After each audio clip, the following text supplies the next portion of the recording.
Rémi, est-ce que tu m'entends, Rémi? Alors, exceptionnellement, je fais un petit test technique pour savoir si on reçoit bien Célia Audin, qui est en visioconférence depuis la Californie. Donc, on la reçoit bien. Comment ça va se passer, Rémi? Je pense que Célia va nous voir directement à l'écran. Alors, Célia, si tu me vois regarder en bas, c'est que tu es juste devant mon retour en bas. Peux-tu confirmer que tu me reçois? Alors, moi, je te vois plus. Maintenant, je me vois 2 fois. Très, très Mais bien. en tout cas, je t'entends. Donc, c'est bien. Très bien. Eh ben, écoute, super. Peut-être que tu vas nous voir aussi, puisque je suis accompagné, et tu vas entendre aussi les nombreuses personnes mieux. dans la salle, de Anthony, mais qu'on connaît sous le nom de Vled Tapas. Mais Sous vos applaudissements, s'il vous plaît. Mais quelle colossale balance! Est-ce que... Oui, je disais donc quelle immense balance. C'est moi. Je suis désolé, je suis absolument pas fiable. Mais aussi. Il y a Curry Open 9/11 qui était au courant. Ouais. Alors, Célia Audin, est-ce que tu as entendu les applaudissements? Tout le monde. Alors, mesdames et messieurs, un tonnerre ouais. d'applaudissements pour Célia Audin, s'il vous plaît.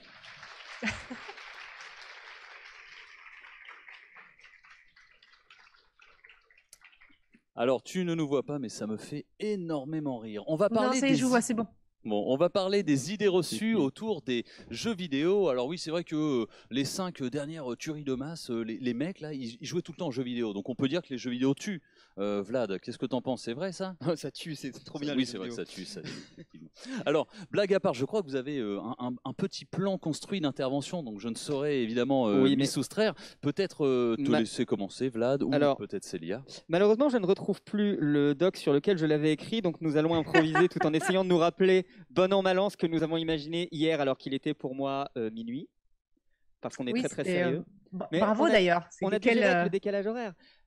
Ceci étant, par contre, il y a une chose, j'aimerais bien vous impliquer tous, là, toutes les personnes du public. J'aimerais bien, les personnes qui osent parler, que vous me disiez déjà, qui joue aux jeux vidéo. Main levée. Bon, Célia, no spoil, à peu près 100% de la salle. Ah, il y a des personnes qui lèvent pas la main. Aux personnes qui lèvent pas la main, je demande, même des jeux mobiles? Candy Crush, vous y jouez jamais? Aucun truc multimédia, genre des films sur Netflix dont on peut choisir la narration? Rien de tout ça? En même temps, s'ils ont Le 5 ans... solitaire sur PC? Voilà, c'est ça. Le démineur? Le démineur, n'importe quoi. Vous n'avez pas un job qui des fois vous ennuie? Je suis dans un état de sidération incroyable. Bon, bref. Les jeux smartphones, c'est ce que j'ai dit, les jeux de téléphone, Candy Crush, tout ça. Il y a énormément de personnes qui pensent que ces jeux-là, c'est vraiment du sous-jeu vidéo. Ça n'est absolument pas le cas, on est dans du jeu vidéo. Et d'ailleurs, je vais commencer à impliquer ma coreligionnaire. Célia, qu'est-ce que tu donnerais, toi, comme définition du jeu vidéo? Alors, c'est un jeu déjà qui est interactif, donc sur une plateforme interactive. Donc, ça peut être du mobile, ça peut être un PC, console, casque VR. Réalité augmentée et c'est un jeu et on interagit avec et c'est géré par un ordinateur, voilà, et on peut jouer avec d'autres personnes qui sont réelles ou juste avec l'ordinateur. Super. Donc voilà, donc on insiste sur l'aspect ludique et multimédia, quoi. Absolument. Voilà. Pour moi, c'est la définition d'un jeu vidéo. C'est aussi celle que je donnerais de toute manière, et c'est pour ça qu'effectivement un téléphone, les jeux sur smartphone, ça rentre tout à fait dans la catégorie.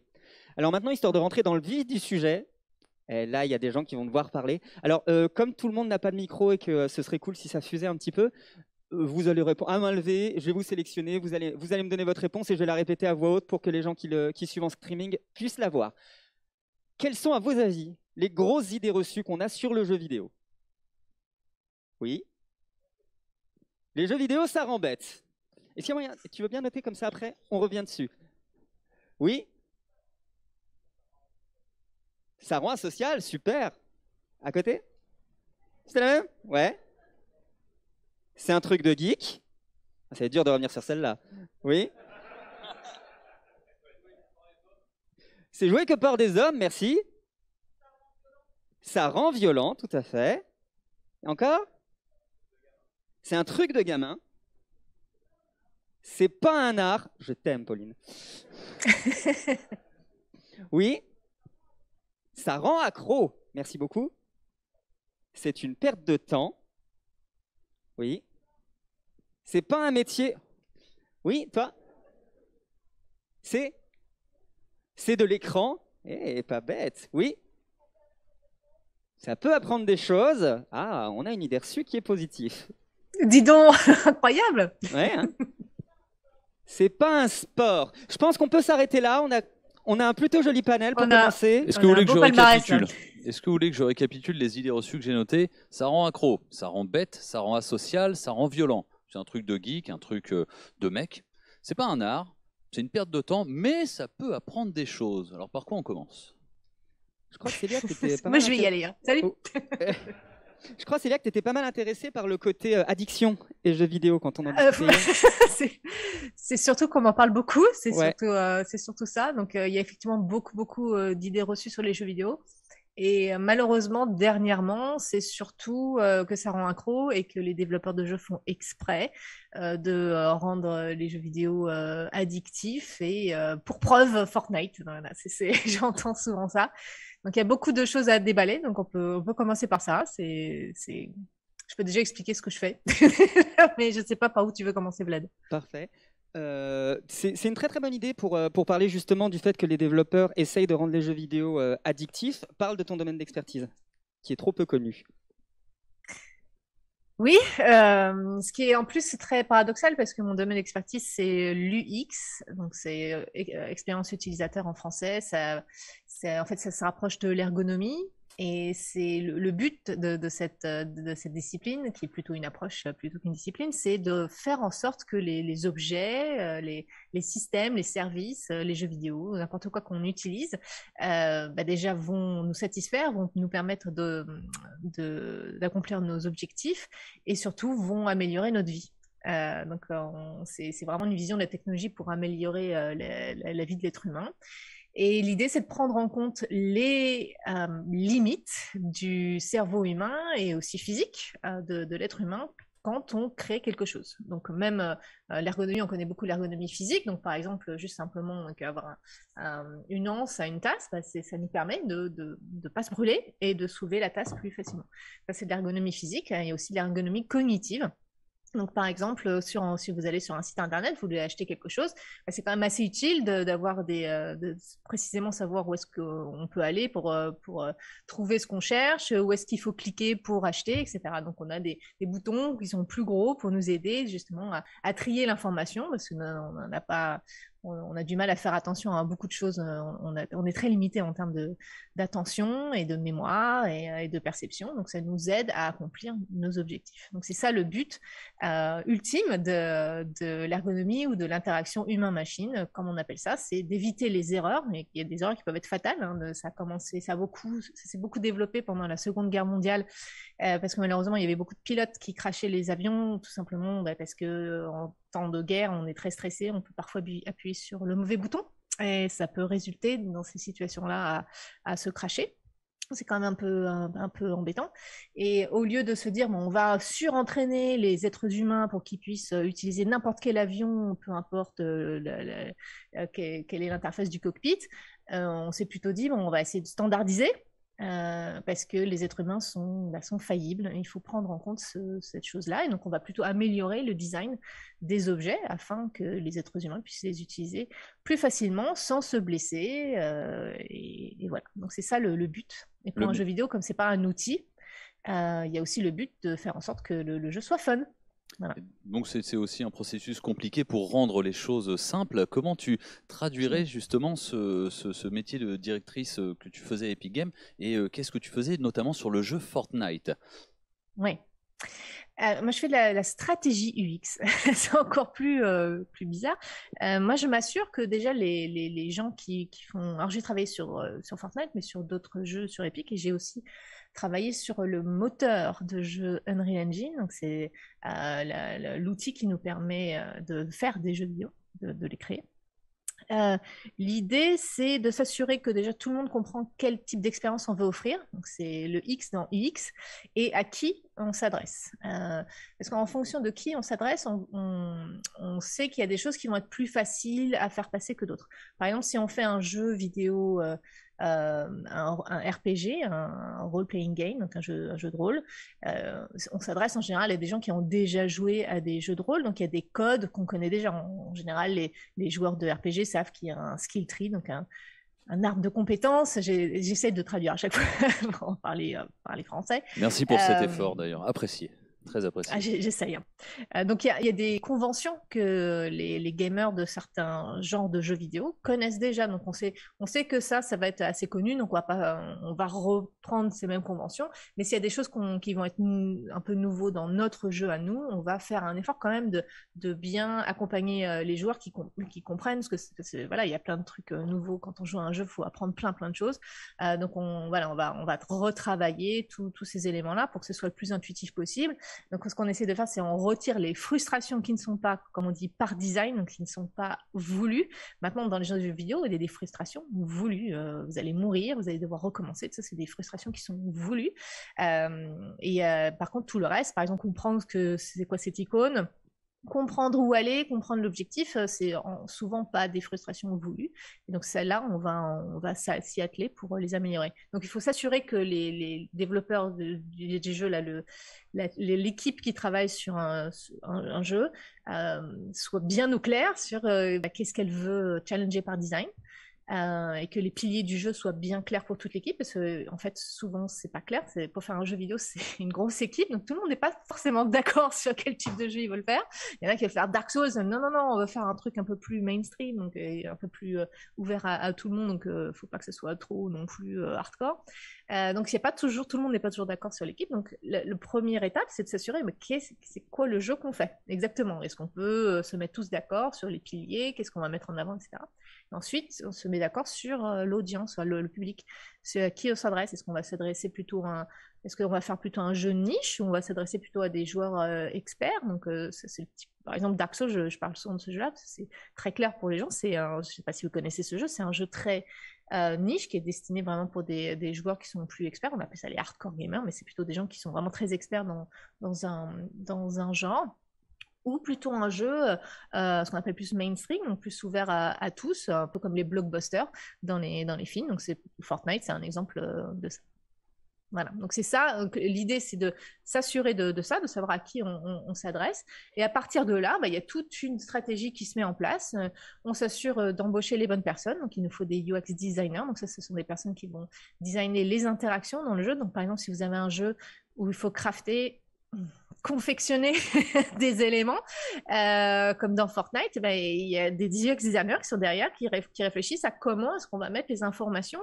Est-ce que vous allez avoir vos ingrédients d'un côté et puis vos recettes de l'autre côté? Comment vous allez choisir vos ingrédients? Est-ce que vous allez glisser, cliquer, double-cliquer? Tout ça, ce sont on réfléchit aux interactions, c'est des designs d'interaction. Et c'est l'architecture des informations. Donc ça, c'est les UX designers qui font ça. On s'assure aussi qu'il va y avoir tout un process où on va tester le jeu régulièrement avec des vrais joueurs, parce que nous, on est trop biaisés, on connaît le jeu trop bien, donc c'est trop difficile pour nous de savoir qu'est-ce qui est intuitif, pas intuitif, parce qu'on a la malédiction de la connaissance. Et donc, on fait des playtests régulièrement pour regarder comment les joueurs comprennent le jeu. On leur pose des questions. C'est quoi l'objectif ici? Qu'est-ce qu'il faut faire là? Qu'est-ce que tu as envie d'obtenir dans le jeu, pour vérifier, voilà, est-ce que les objectifs sont clairs?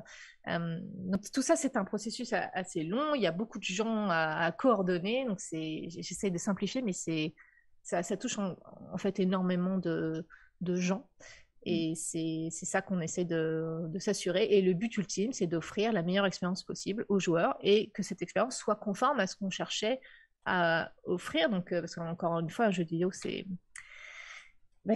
une forme d'art. Il y a des jeux vidéo où l'idée, c'est juste que ce soit très fun et rigolo sans qu'on se prenne la tête. Et d'autres jeux vidéo, c'est un peu plus dark. Il y a des jeux vidéo, c'est horreur, on veut vous faire peur. D'autres, on veut vous faire réfléchir. Donc, on vient de voilà, répondre du coup merci Célia, on vient de répondre en fait à deux idées reçues. Les jeux vidéo sont addictifs, en fait pas tous, certains jeux vidéo, parce que le mécanisme de frustration fait revenir, oui.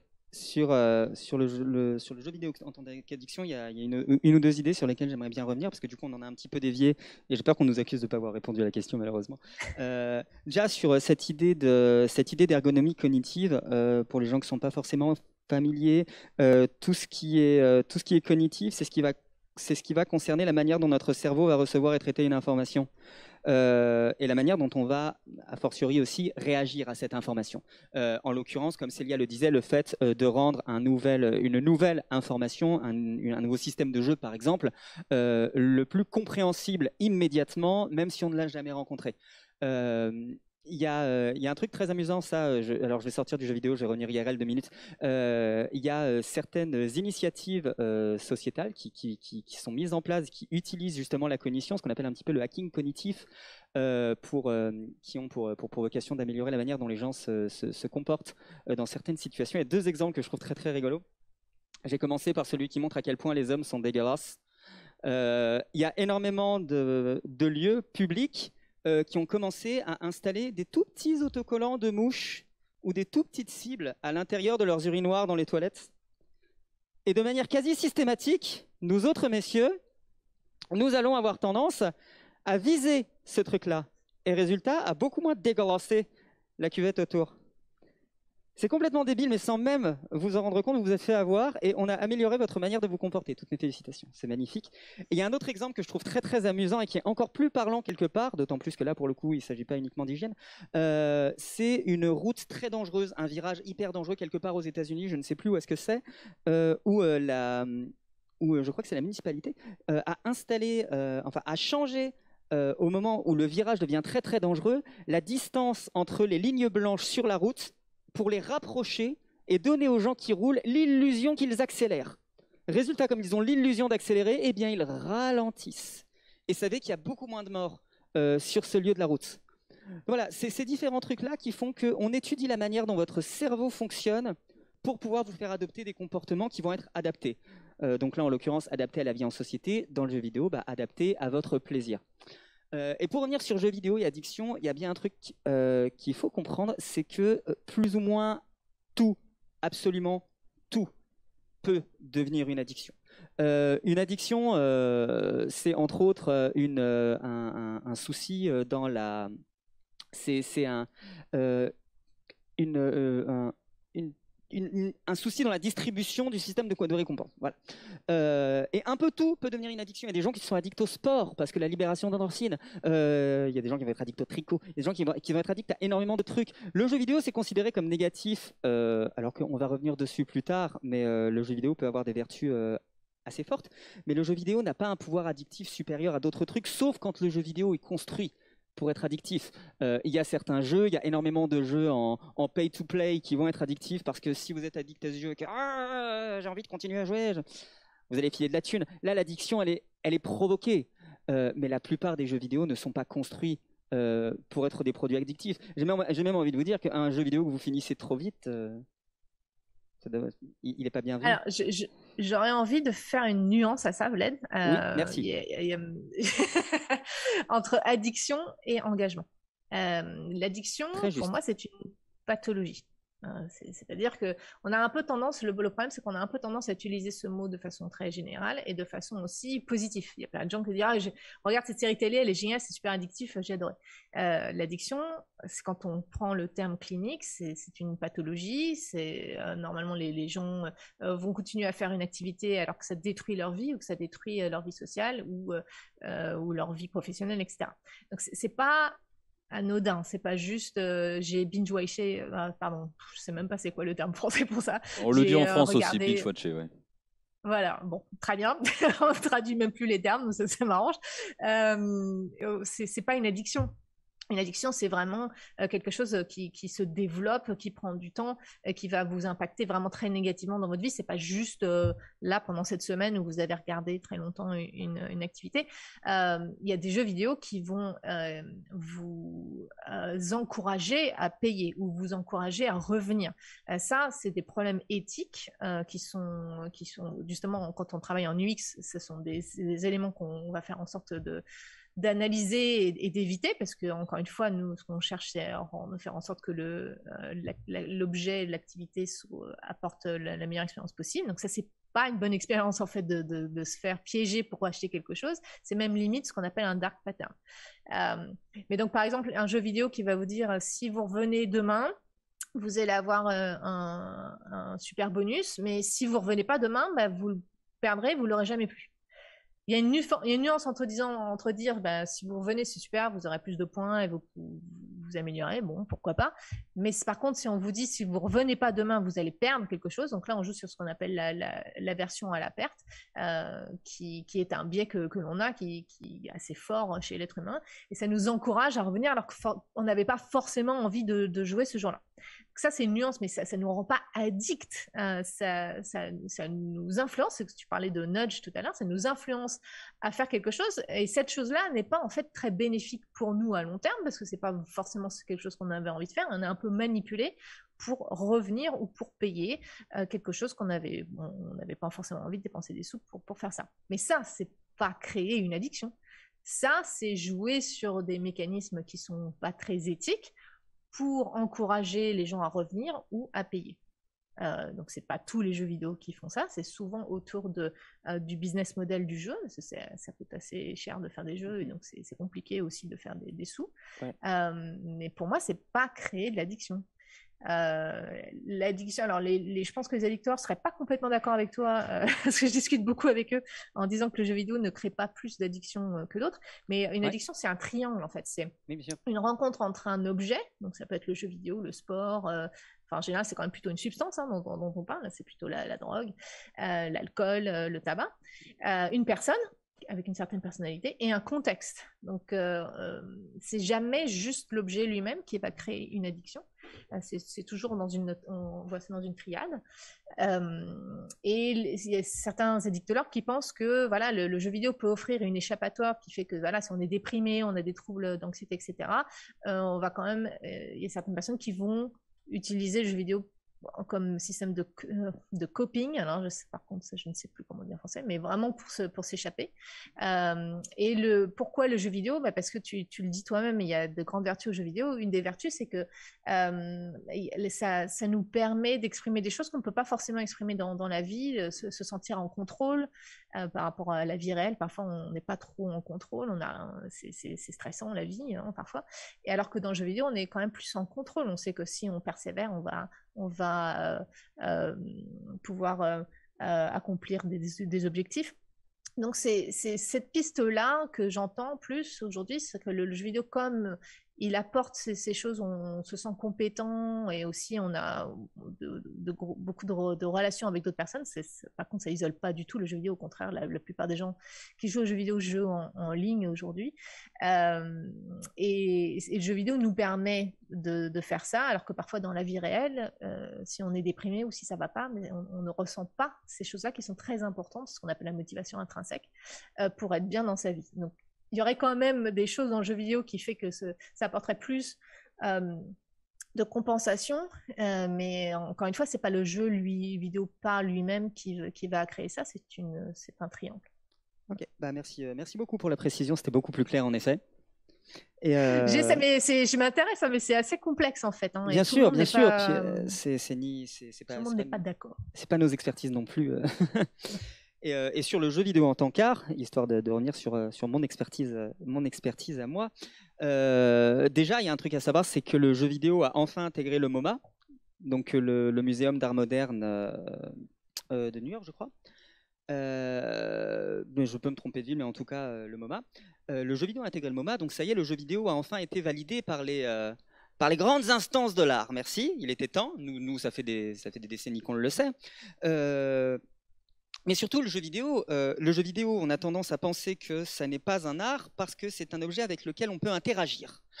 Et qu'a priori, l'art, on n'interagit pas avec. Bon, déjà ça, on va tordre le cou à cette idée. Ça fait des décennies que les artistes contemporains créent des œuvres mobiles dans lesquelles justement le spectateur va avoir un impact. Il y a certaines œuvres que le spectateur peut toucher, il y a certaines œuvres que le spectateur doit toucher, il y a certaines œuvres dont la réception va être différente en fonction de l'endroit dans lequel on se situe dans la pièce, en fonction du moment où on va aller observer cette œuvre d'art, en fonction même de qui on est. De toute manière, toutes les œuvres d'art se reçoivent en fonction de qui on est. Il y a beaucoup de théories philosophiques, dernièrement, les théories les plus récentes en termes de philosophie de l'art, stipulent que ce que j'appelle personnellement la transaction artistique, c'est-à-dire le moment où on consomme une œuvre d'art quand on est spectateur, est un dialogue qui existe entre trois entités. Donc dialogue, les trois entités communiquent les unes avec les autres. Il y a le spectateur, évidemment, l'œuvre d'art et l'artiste. Ces trois entités vont communiquer les unes avec les autres. Et le fait de réintégrer le spectateur au centre de la transaction artistique, ça montre que tout simplement, deux personnes ne vont pas recevoir une œuvre d'art de la même manière. Une seule et même personne ne va pas recevoir une œuvre d'art de la même manière en fonction du moment où elle regarde cette œuvre d'art, en fonction de l'endroit duquel elle le regarde, en fonction de son état d'esprit. De toute manière, l'interactivité a toujours été au centre de toutes les œuvres d'art. Le fait qu'on pousse cette interactivité jusqu'à dire le fait d'appuyer sur cette touche, ça va avoir un impact sur l'œuvre, ne signifie pas qu'on va pour autant changer les modalités de cette conception artistique qu'on a. Donc, dire que le jeu vidéo n'est pas une œuvre d'art, je ne sais pas comment on peut le faire en fait, en essayant de raisonner un petit peu comme ça. Autre idée reçue que j'aimerais qu'on traite ensemble, vos deux avis m'intéressent en tant que consommateur, utilisateur, en tant que UX strategist, si je le prononce bien. Désolé, sorry for my French. Oh yeah. Les jeux vidéo, c'est un truc de mec, c'est un truc de geek. Je vais commencer parce que je suis un bonhomme. Malheureusement, d'une certaine manière, oui. Mais c'est pas tellement parce que le jeu vidéo per se est un truc de mec. C'est parce que qui fait les jeux vidéo? Des mecs. Vers qui c'est targeté, comment fonctionne la publicité. Les 3/4 du temps, vous regardez des jeux vidéo, c'est toujours des mecs qui jouent. C'est très rare qu'on voit des publicités dans lesquelles c'est des femmes qui jouent. Combien de protagonistes femmes intéressantes dans les jeux vidéo? On va aller plus loin. Combien de protagonistes queer intéressants dans les jeux vidéo? Combien de protagonistes racisés intéressants dans les jeux vidéo? Les 3/4 des personnages qu'on incarne dans les jeux vidéo, sauf dans les jeux vidéo dans lesquels on décide soi-même, mais même là, la narration est très basée sur les canons du héros masculin. Les 3/4 du temps, c'est des hommes. C'est fait par des hommes, pour des hommes. Le problème, c'est pas le jeu vidéo. Le problème, c'est la manière dont le jeu vidéo est conçu. Ça, c'est un truc contre lequel il faut vraiment qu'on lutte tous. Parce que c'est une idée reçue qui n'est vraie qu'à cause des modalités qu'on a introduites dans le jeu vidéo tel qu'il est produit. Je te laisse poursuivre. Oui, c'est très juste ce que tu dis. Et ce qui est amusant, intéressant, c'est que ça n'a pas été toujours le cas. C'est-à-dire que le jeu vidéo, au début, était destiné aux familles. Si vous regardez les vieilles pubs soit de Nintendo ou même Atari ou l'Intellivision pour les plus vieilles personnes ici, on voyait toujours des familles, un garçon, une fille et les parents qui jouaient tous ensemble. C'est plus quand le jeu vidéo est devenu beaucoup plus réaliste en 3D, donc la survenue de Wolfenstein, les premiers jeux vidéo de tir à la première personne, où là c'est là où on a vu une transition où d'un seul coup c'est devenu les jeunes garçons qui c'est plus qu'eux qui jouent aux jeux vidéo, mais ça n'a pas toujours été le cas. Et donc là on est en train de récupérer on est en train de revenir un peu sur ça. On sait que c'est on est à peu près à 45% de jeux vidéo de joueurs qui sont des joueuses. Le problème, c'est qu'on n'a pas beaucoup effectivement de diversité au sein des entreprises de jeux vidéo. On estime à peu près entre 15 et 20% des personnes qui travaillent dans le jeu vidéo qui seraient des femmes. Moi, ça m'est arrivé dans ma carrière d'être dans des boîtes où je regarde autour de moi, j'ai l'impression qu'on était 5% de femmes. Effectivement, des personnes racisées, des personnes queer. La représentation n'est pas bonne, on n'a pas une bonne diversité, et donc c'est comme ça qu'on arrive à se retrouver avec des jeux vidéo qui sont assez homogènes. Donc c'est en train de bouger tout doucement, mais il y a encore beaucoup de boulot. Et c'est vrai que du coup on est avec ces idées reçues. Mais il y a beaucoup de femmes qui jouent, il y a beaucoup de gens très différents qui jouent aux jeux vidéo. Et il est grand temps qu'il y ait beaucoup plus de gens qui fassent des jeux vidéo partout dans le monde. Parce que c'est beaucoup plus intéressant en fait d'avoir plus d'offres. En tant que joueur de jeux vidéo, c'est plus sympa de se dire j'ai plein de types de jeux. Oui, je peux jouer un mec musclé qui tire dans tout ce qui bouge, pourquoi pas, mais c'est bien aussi d'avoir d'autres jeux vidéo qui nous offrent d'autres choses, comme dans le cinéma en fait, où oui, on peut avoir des blockbusters avec des Rambo et des gens comme ça, et on peut aussi avoir du cinéma d'auteur et des histoires qui sont beaucoup plus diverses et qui peuvent être intéressantes et nouvelles. Donc le jeu vidéo, c'est un peu ça. Pour l'instant, ce qu'on voit surtout, c'est les blockbusters avec les gros muscles, mais on a besoin de plus de diversité parmi les créateurs de jeux afin d'avoir plus de diversité dans les jeux. Des gros muscles ou malheureusement des femmes aux formes superlatives qui visiblement ont beaucoup de problèmes à porter des armures intégrales. Et ça, ok, on a des héroïnes, on a des héroïnes, c'est gentil, merci, mais c'est qui est visé? On est très aérien, on a besoin de... Tu vois, quand on va au combat, on a besoin de sentir l'air sur notre peau, c'est très important. Mais évidemment, je veux dire, faut être à l'aise pour faire des mouvements, pour faire le grand écart pour la caméra, tu vois. Voilà. Absolument. Ah, non, mais voilà, et c'est encore les hommes qui sont visés avec ces personnages-là, donc voilà, c'était des armures intégrales aux femmes, bordel de merde.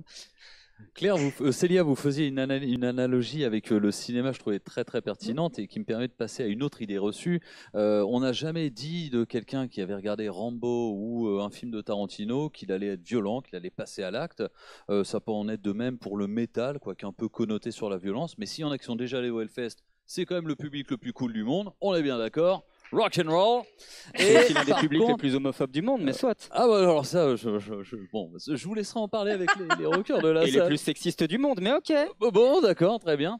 Toujours est-il que sur les jeux vidéo, on est quand même sur quelque chose qui est souvent pointé du doigt en termes de violence, en termes d'utilisation. On entendait Laure Manodou à son époque qui disait c'est la faute aux jeux vidéo. On a eu les tueries de masse où les tueurs étaient pointés du doigt comme gros consommateurs de jeux vidéo. Alors, est-ce qu'on peut casser cette idée reçue? Finalement, est-ce que c'est pas cathartique aussi de jouer à un jeu vidéo violent? Déjà, le concept de catharsis n'a pas véritablement de valeur scientifique. Sur le jeu vidéo rend violent, je vais passer mon temps à dire ça, mais oui et non. C'est-à-dire, le jeu vidéo rend violent comme n'importe quel truc qui frustre, c'est-à-dire à court terme. Oui, le jeu vidéo peut énerver, le jeu vidéo peut rendre violent à court terme. Que je sache, Célia, tu me corrigeras si je me trompe, mais les dernières études que j'avais lues ne mettaient pas en exergue d'augmentation de la violence à long terme chez les consommateurs de jeux vidéo. Non, on n'a aucune étude qui prouve ça. Et les études qui montrent qu'il y aurait effectivement une montée de l'agressivité à court terme, faut comprendre que ces études-là, on mesure, donc on fait jouer des gens des jeux vidéo, soit violents, soit pas violents. Et déjà, c'est quoi un jeu vidéo violent? Ça, c'est encore... Est-ce que c'est parce qu'on voit du sang? Ou est-ce que parce qu'il y a des scènes de torture? Ou c'est quoi un jeu vidéo violent? Ça, c'est encore un autre débat. Et on mesure combien les gens mettraient de tabasco ou de sauce piquante sur le sandwich de quelqu'un dont on sait qu'ils n'aiment pas le piquant. C'est comme ça qu'on mesure l'agressivité après jouer à un jeu vidéo. Non, mais c'est important de comprendre, parce que c'est vrai, quand on parle des études, les études montrent une montée de l'agressivité, c'est comme ça qu'on la mesure. Donc, c'est pas non plus des gens qui vont qui vont aller frapper d'autres personnes, ou qui vont être violentes. Enfin, c'est pas le type de violence dont on imagine quand on parle de ces études-là. Et donc, il y a quand même d'études qui montrent que ça, ce serait vraiment complètement une idée reçue, que oui, effectivement, si on a perdu et qu'on peut être énervé, comme tu le dis, quand on regarde des films un peu énervants aussi, mais ce ne serait pas de cause à effet à long terme. Ça, il n'y a pas d'études qui démontrent ça. Alors, on a peu de temps pour décortiquer toutes les idées reçues, les préjugés. Oui, dis donc, ça passe vite. Ouais, d'autant que ce serait intéressant d'avoir des questions du public s'il y en a. Tout à fait. D'ailleurs, oui, je vous invite, comme d'habitude, à lever la main, mais je fais la priorité aux questions des enfants. Bien évidemment, c'est l'hémicycle jeune public. Si vous avez des questions, n'hésitez pas. Il faut que je me déplace avec le micro pour que je puisse vous voir. Allez. Ok, on y va par ici. On aurait eu le temps de couvrir un ou deux autres trucs, mais allez. Mais du coup, ma mère, elle veut pas que je joue à Fortnite, je sais pas pourquoi. Parce que j'ai 11 ans, mais c'est comme si c'est pas loin de 12 ans, alors je comprends pas. Alors, ça, c'est une discussion qu'il faudrait que tu aies avec ta maman. C'est important que les parents soient impliqués avec les jeux vidéo et quels jeux vidéo leurs enfants jouent. On a un système en Europe qu'on appelle PEGI, qui donne justement une idée un peu de qu'est-ce qu'il y a comme contenu dans le jeu vidéo, et qui dit, voilà, ce jeu vidéo est plutôt adapté pour 12 ans et plus ou pas, mais c'est juste... un conseil, c'est aux parents de décider. Donc, c'est ta maman tes parents de décider à quel âge et à quel jeu vidéo tu peux jouer, combien de temps, et avec qui tu joues. C'est quand même très important de comprendre que des jeux comme Fortnite sont des jeux où tu peux jouer avec des gens que tu ne connais pas. Donc, il faut aussi faire attention à ça. Donc, il y a plein de choses à prendre en compte. Ça, j'encourage les parents et les enfants de dialoguer et que les parents regardent un peu quel type de jeu leurs enfants jouent.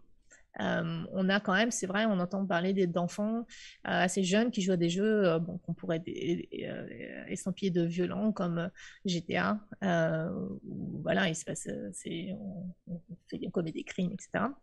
Fortnite n'est pas violent dans le sens où il n'y a pas de sang, on s'élimine les uns les autres, mais on joue en ligne avec d'autres personnes et en fonction du mode de jeu, on peut être confronté quand même à des choses qui sont un peu difficiles à analyser.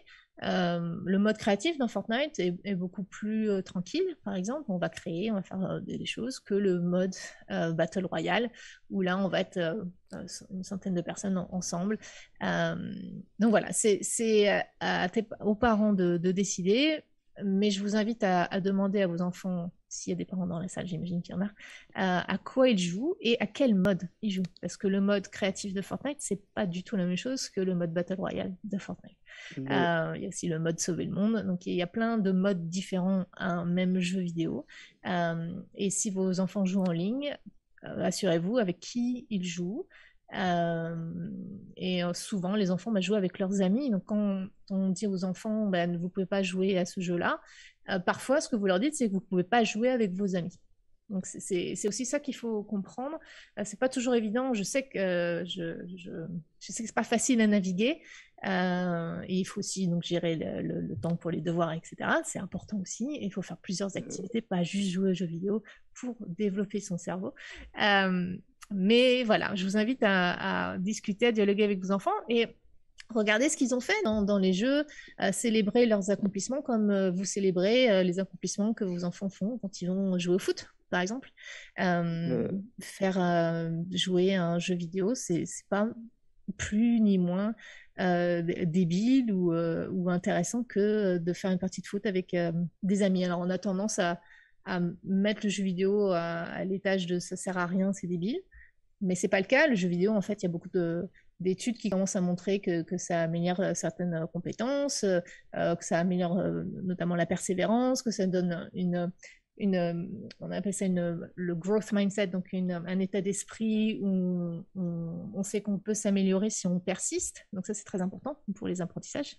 Donc voilà, c'est à demander à vos enfants ce qu'ils ont fait et célébrer leurs accomplissements comme vous le feriez si votre enfant, je sais pas moi, faisait du patinage artistique ou du foot.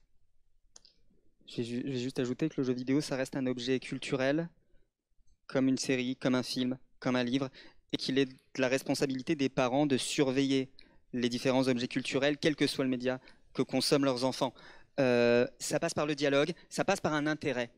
Même si le parent ne comprend pas l'objet culturel que consomme son enfant, ça passe par un intérêt, ça passe par tout ça. Mais ça ne doit pas être traité de manière différente des autres médiums culturels. Alors évidemment, il y a certains items culturels qu'on préfère ne pas voir entre les mains de trop jeunes enfants, c'est évident, mais ce n'est pas le média qui pose problème.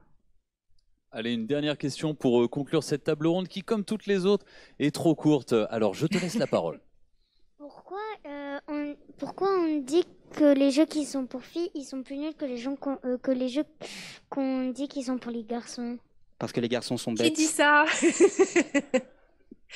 Alors, moi, j'aurais tendance à dire qu'il n'y a pas de jeu pour filles ou de jeu pour garçons. Il y a des jeux pour tout le monde, en fait. Et en fonction de toi, tes préférences, tu vas préférer un jeu plutôt qu'un autre. Voilà. C'est comme les jouets. Il n'y a pas des jouets pour filles ou des jouets pour garçons. C'est à chacun de trouver les jouets qu'ils ont envie avec lesquels ils ont envie de jouer. Ça, c'est une grosse idée reçue pour moi.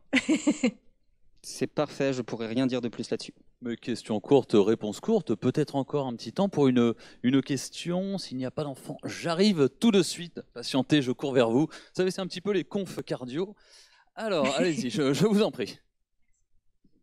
Moi, j'avais une question par rapport au fait qu'on dit que certaines personnes disent que le jeu vidéo, c'est pas un art. Vous avez dit du coup que c'était reconnu maintenant par le MoMA. Et on n'a pas parlé d'une composante aussi que je trouve principale dans les jeux vidéo, c'est tout ce qui est musique en fait. Et on voit notamment qu'il y a de plus en plus d'orchestres qui reprennent maintenant les musiques de jeux vidéo. Et je voulais avoir votre avis là-dessus, notamment est-ce que ça pourrait permettre de montrer aux gens qui n'aiment pas ça que c'est quand même quelque chose de sérieux et que ça peut aider à le démocratiser un petit peu plus. Alors, laisser répondre, Vlad, là, c'est une question pour toi. Une ça. question C'est pour tapis moi. rouge. Alors, malheureusement, ça, c'est lié à quelque chose qui dépasse le jeu vidéo et qui essaye d'établir une espèce de dichotomie entre la musique savante / classique et la musique populaire. Musique savante, classique, c'est bien, c'est intelligent, c'est de la musique qui élève. Musique populaire, c'est sarabès, c'est idiot, c'est de la musique qui ne sert à rien, c'est de la musique poubelle, c'est du petit divertissement. Limite du bruit. Alors que tout le monde, n'importe qui a écouté Schoenberg, c'est que c'est ça le bruit. Je ne le pense pas. Non, non, c'est ça le problème. Et le souci avec cette idée d'introduire la musique de jeux vidéo dans les orchestres, juste ça fait résonner cette corde-là. Est-ce que ça peut aider les gens à comprendre que la musique de jeux vidéo est une musique tout aussi bien écrite que les autres? Oui, mais malheureusement pas pour les bonnes raisons. Parce que n'importe qui a analysé les musiques de par exemple Koji Kondo pour Zelda, qui sont des musiques qui de base étaient écrites en 8 bits, c'est-à-dire avec un nombre de voix extrêmement limité. Le 8 bits c'était 4 voix je crois obligatoirement, et il y a une voix qui généralement était dévolue au son du jeu, au son d'épée, au son de tout ça. Et donc ça faisait que la musique de Zelda est écrite de base pour et percussion d'ailleurs, est écrit de base pour 3 voix.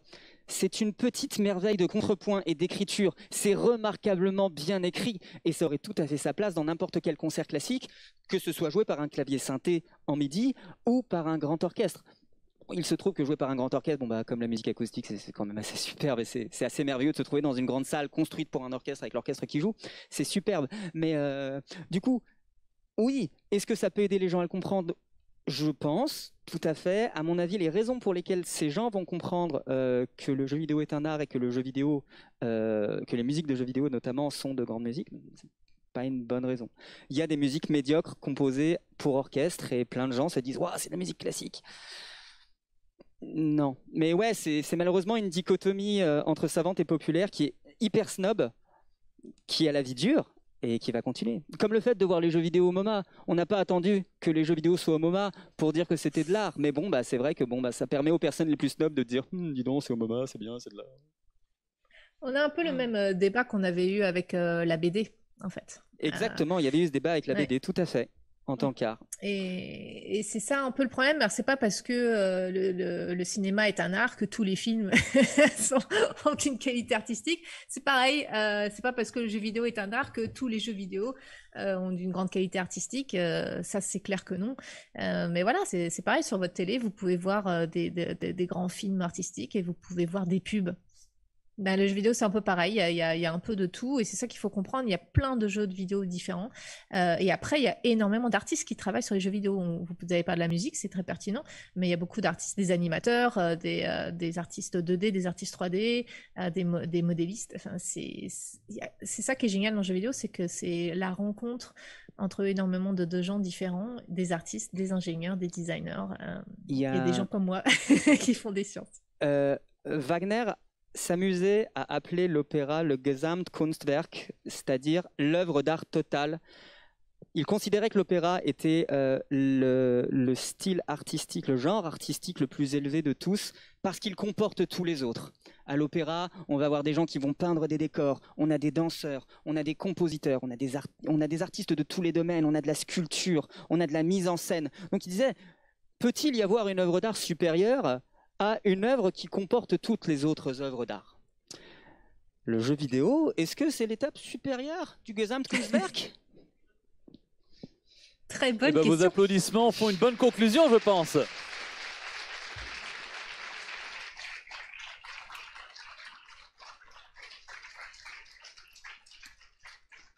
Célia Audan, vous êtes levée tôt pour venir sur scène avec nous. Merci beaucoup. Je remercie énormément Rémi à la technique pour la qualité de la retransmission. J'espère qu'on peut l'applaudir. Bravo Rémi.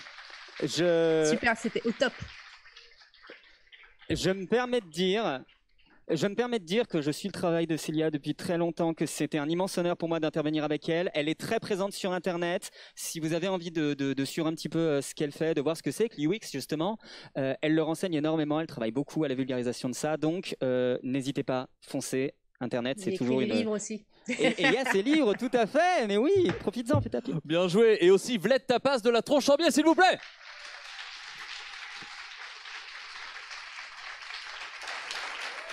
Alors, c'est moins connu, mais j'ai une chaîne où je parle de ludomusicologie, donc de musique de jeux vidéo qui s'appelle Le 7 Barré, donc voilà.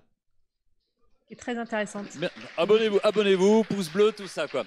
Et merci à notre animateur de table ronde. On va recevoir dans 2 minutes, même pas, Éric Valmire, directeur de l'information de Radio France, et Sophie Arutunian, si on le dit à la basque, journaliste, responsable pédagogique à l'ISCPA. À tout de suite, merci.